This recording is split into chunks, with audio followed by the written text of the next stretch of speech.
आपका स्वागत है दोस्तों हमारे चैनल डेली न्यूज पर। रोजाना अपडेट न्यूज देखने के लिए हमारे चैनल को सब्सक्राइब करें। तो बढ़ते हैं दोस्तों आगे आज की बड़ी खबर की ओर। तो शुरू करते हैं फटाफट। किसान प्रदर्शन पर सुप्रीम कोर्ट की चिंता, कहा बातचीत से मामला सुलझाएं। 3 कृषि कानूनों के खिलाफ चल रहे विरोध प्रदर्शन को लेकर सुप्रीम कोर्ट ने अपनी चिंता जाहिर की है। कृषि कानूनों के खिलाफ याचिकाओं पर सुनवाई करते हुए सुप्रीम कोर्ट ने कहा है कि हम हालात को समझते हैं और हम चाहते हैं कि बातचीत से मामला को सुलझाया जाए। दरअसल नए कृषि कानूनों की संवैधानिक वैधता को लेकर सुप्रीम कोर्ट ने जनहित याचिका दायर की गई थी। इस पर सुनवाई करते हुए सुप्रीम कोर्ट के chief justice of India S.A. Bobde ने कहा कि हमें हालात में कोई बदलाव नहीं दिख रहा है। हम किसान आंदोलन और कृषि कानूनों की अर्जी पर सोमवार को सुनवाई करेंगे। बता दें कि हजारों किसान 26 नवंबर से दिल्ली की अलग अलग बॉर्डर पर 3 कृषि कानूनों को रद्द करने की मांग को लेकर विरोध प्रदर्शन कर रहे हैं। इसी बीच सरकार और किसानों में 8 राउंड बातचीत हुई, लेकिन सभी बैठक बेनतीजा रहे। चीफ जस्टिस ने कहा कि हम हालात को समझते हैं और हम चाहते हैं कि बातचीत से मामला को सुलझाया जाए। सुनवाई के दौरान सरकार की तरफ से सॉलिसिटर जनरल तुषार मेहता और अटॉर्नी जनरल के वेणुगोपाल मौजूद थे। उन्होंने अदालत में कहा कि उम्मीद है कि जल्द ही किसानों के मुद्दों का हल निकलेगा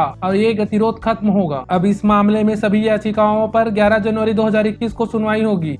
बढ़ते हैं अगली खबर की ओर। किसान आंदोलन को लेकर कृषि मंत्री नरेंद्र सिंह तोमर ने जताई शुक्रवार की वार्ता में समाधान की उम्मीद। केंद्रीय कृषि मंत्री नरेंद्र सिंह तोमर ने बुधवार को उम्मीद जताई कि किसान संगठनों से शुक्रवार को होने वाली वार्ता में विवाद का समाधान निकल जाएगा। उन्होंने कहा कि हमें उम्मीद है कि आंदोलनकारी किसान संघ भी किसानों की भलाई सोचेंगे और समाधान के लिए सक्रिय भूमिका निभाएंगे। 40 दिनों से दिल्ली की सीमाओं पर सैकड़ों किसान केंद्र सरकार द्वारा बनाए गए 3 कृषि कानूनों के खिलाफ धरने पर बैठे हैं। सरकार के साथ उनकी अब तक 7 दौर की वार्ता हो चुकी है, जिसमें किसान संगठनों की आधी मांगे मान ली गई है, जबकि तीनों कानूनों को वापस लेने व MSP की गारंटी का कानून बनाने की मांग पर गतिरोध कायम है। इस मामले में सरकार व संयुक्त किसान मोर्चा अपने अपने दावों पर अडिग है। 8 जनवरी को संयुक्त किसान मोर्चा व सरकार के बीच 8वें दौर की वार्ता होगी।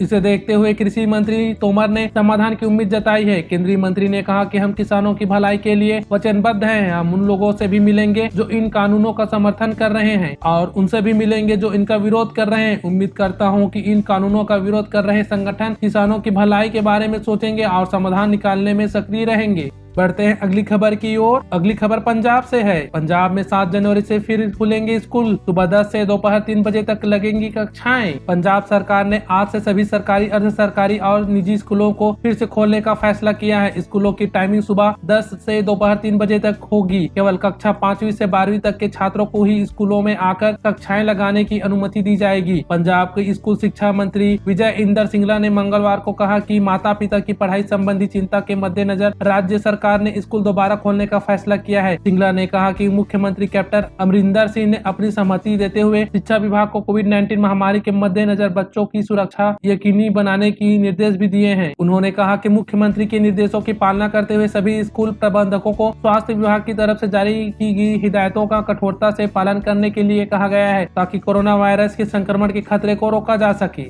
अगले बड़ी खबर अंतर्राष्ट्रीय जगत से है। बोरिस जॉनसन ने भारत का दौरा रद्द किया। पीएम नरेंद्र मोदी को कॉल करके बताया कारण। गणतंत्र दिवस पर मुख्य अतिथि के रूप में आमंत्रित किए गए ब्रिटेन के प्रधानमंत्री बोरिस जॉनसन ने भारत दौरा रद्द कर दिया है। उन्होंने यह फैसला ब्रिटेन में दोबारा से फैले कोरोना वायरस के कारण लिया है। पीएम मोदी ने जॉनसन को मदद का भरोसा दिलाया। बोरिस जॉनसन ने पीएम नरेंद्र मोदी को कॉल करके बताया कि कोरोना संक्रमण के नए स्ट्रेन की वजह से उन्होंने ब्रिटेन में फिर से सख्त लॉकडाउन लागू कर दिया है। ऐसे कठिन हालात में उनका देश में रहना ज्यादा जरूरी है, लिहाजा वे मजबूरी में भारत का दौरा रद्द कर रहे हैं। साथ ही बोरिस जॉनसन ने भरोसा जताया कि हालात सामान्य होने के तुरंत बाद वह भारत आएंगे। पीएम मोदी ने उन्हें इस महामारी से निपटने में हर मदद का भरोसा दिलाया। बढ़ते हैं अगली खबर की ओर। 8 जनवरी को देश के सभी जिलों में होगा कोविड वैक्सीन का दूसरा ड्राई रन। वैक्सीनेशन के लिए पहला ड्राई रन 28 और 29 दिसंबर को देश के 4 राज्यों में कुछ जगहों पर किया गया था। इसके बाद 2 जनवरी को पूरे देश में पहला ड्राई रन सभी राज्यों के कुछ जिलों में किया गया था। अब 8 जनवरी को होने वाला ड्राई रन देश के सभी राज्यों के सभी जिलों में होगा। देश में कोविड वैक्सीन कार्यक्रम शुरू करने से पहले केंद्रीय स्वास्थ्य मंत्री डॉक्टर हर्षवर्धन और सभी राज्यों के स्वास्थ्य मंत्रियों की अहम बैठक होगी। गुरुवार दोपहर 12:30 बजे बैठक बुलाई गई है। बता दें कि बीते शनिवार यानी 2 जनवरी को देश में होने वाले कोविड टीके का ड्राई रन सभी राज्यों और केंद्र शासित प्रदेशों के 125 जिलों की 286 साइट पर हुआ था। 8 जनवरी को होने वाला ड्राई रन सभी राज्यों और केंद्र शासित प्रदेशों के सभी जिलों में होगा। मालूम हो कि भारत में भी 2 वैक्सीन को आपातकाल इस्तेमाल की इजाजत मिल चुकी है। अब चंद दिनों में ये टीके लोगों को लगने शुरू हो जाएंगे। सरकार ने स्पष्ट कर दिया है कि पहले चरण में हेल्थ वर्कर और फ्रंटलाइन वर्कर को टीके लगाए जाएंगे। टीकाकरण अभियान की सफलता और उसके सुचारू रूप से क्रियान्वयन को लेकर केंद्रीय स्वास्थ्य मंत्रालय ने विस्तृत रूपरेखा बनाई है। सरकार के मुताबिक वैक्सीन निर्माता कंपनियों से वैक्सीन हवाई जहाज के जरिए देश के 4 स्थानों पर बने प्राइमरी वैक्सीन स्टोर में ले जाए जाएंगे। देश में ऐसे स्टोर करनाल, मुंबई, चेन्नई और कोलकाता में बनाए गए हैं। वहां से वैक्सीन आगे रेफ्रिजरेटेड इंसुलेटेड वैन के जरिए राज्यों में बने स्टेट वैक्सीन स्टोर तक पहुंचाया जाएगा। देश में ऐसे 37 स्टोर हैं।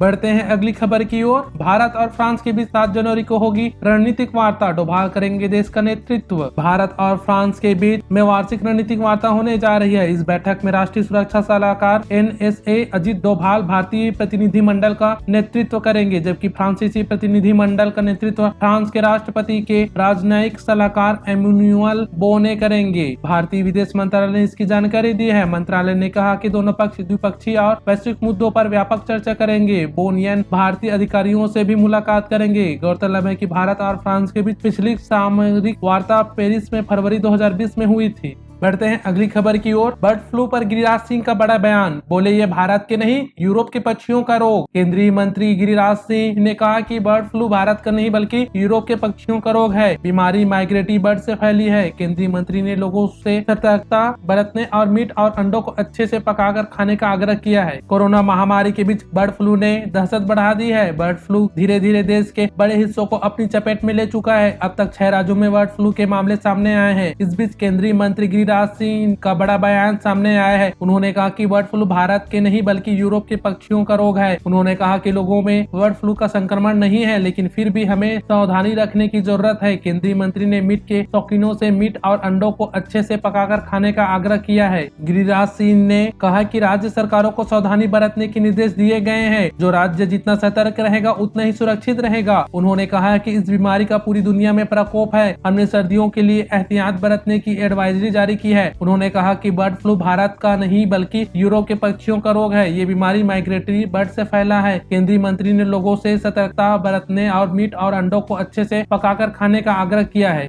अगली बड़ी खबर भारतीय रेल से है। क्या बढ़ने जा रहा है यात्री ट्रेनों का किराया? रेलवे ने खुद दी सफाई। भारतीय रेलवे ने कुछ दिन पहले उन मीडिया रिपोर्ट्स का खंडन किया है जिसमें यात्री ट्रेनों का किराया बढ़ाए जाने का जिक्र था। रेलवे ने कहा कि फिलहाल ऐसा कोई इरादा नहीं है। कुछ दिन पहले ये खबरें चर्चा का विषय थी कि रेलवे यात्री भाड़ा बढ़ाने जा रहा है। इस खबर को भारतीय रेल ने खुद ही खारिज कर दिया है। भारतीय रेल ने इस खबर का खंडन करते हुए कहा कि फिलहाल ऐसा कोई प्रस्ताव नहीं है। मीडिया में चल रही खबरें निराधार है, यानी आप अभी महंगे किराए की चिंता किए बिना सफर कर सकते हैं। रेलवे किराया नहीं बढ़ा रहा। ANI की खबर के मुताबिक भारतीय रेल कहा कि मीडिया की कुछ रिपोर्ट्स में यात्री किराए में बढ़ोतरी की खबर की जानकारी थी, जो कि गलत है। रेलवे फिलहाल ऐसा कुछ नहीं करने जा रही है। भारतीय रेल ने कहा कि यह खबर आधारहीन, जिसका कोई तथ्यात्मक आधार नहीं है। किराया बढ़ाने पर विचार का कोई प्रस्ताव नहीं है। भारतीय रेल ने मीडिया को सलाह दी है कि वे ऐसी रिपोर्ट को प्रकाशित या प्रसारित न करे। अगली बड़ी खबर भारतीय बाजार से। शेयर बाजार रिकॉर्ड स्तर पर खुलने के बाद लुढ़का सेंसेक्स, निफ्टी में भी गिरावट। दुनिया की बड़ी अर्थव्यवस्थाओं में एक बार फिर लॉकडाउन की आशंका और कमजोर वैश्विक संकेतों के बीच कल सप्ताह के तीसरे कारोबारी दिन यानी बुधवार को घरेलू शेयर बाजार में उतार चढ़ाव देखने को मिला। रिकॉर्ड स्तर पर खुलने के बाद यह लाल निशान पर बंद हुआ। इससे पहले कई दिनों में सेंसेक्स, निफ्टी में तेजी बरकरार थी। बॉम्बे स्टॉक एक्सचेंज का प्रमुख इंडेक्स सेंसेक्स 0.54% की गिरावट के साथ 263.72 अंक नीचे 48,174.06 के स्तर पर बंद हुआ। वहीं नेशनल स्टॉक एक्सचेंज का निफ्टी 53.25 अंक 0.38% की गिरावट के साथ 14,146.25 के स्तर पर बंद हुआ। इसलिए आई गिरावट। केंद्रीय बजट से पहले निवेशक निवेश को लेकर चिंतित हैं, क्योंकि ज्यादातर मार्केट विश्लेषकों के अनुसार कोरोना के चलते इस बार का बजट उम्मीद के मुताबिक नहीं होगा। इसके साथ ही एशियाई बाजार में सुस्ती रही। इसमें जापान का निक्केई इंडेक्स गिरावट के साथ चीन का संघाई कंपोजिट और हांगकांग का हैंग सेंग के बाजार सपाट बंद हुए हैं। निवेशक बाजार के प्रमुख शेयरों को बेच रहे हैं।